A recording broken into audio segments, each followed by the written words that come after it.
So ada satu komen hari ni, dia kata tambah berat equipment tu bang, badan kau macam tak ada development, macam tu je, bazir protein yang abang makan tu.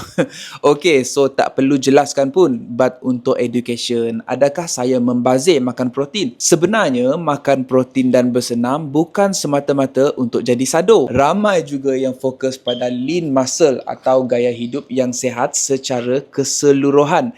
Walaupun tak nak otot yang besar, protein tetap penting untuk pembaikan otot selepas aktif bersenam. Okey, so saya bersenam setiap hari, saya perlukan protein setiap hari supaya tak lengah dan untuk recover. Dan protein ada 20 asid amino dan 9 daripadanya badan kita tak boleh buat. Maknanya kita kena makan protein untuk dapatkan. Jadi asid amino daripada protein penting untuk baiki tisu badan dan organ dalaman, sokong imun sistem, penghasilan hormon dan enzim badan, terutama untuk proses penghadaman. Banyak kan fungsi protein.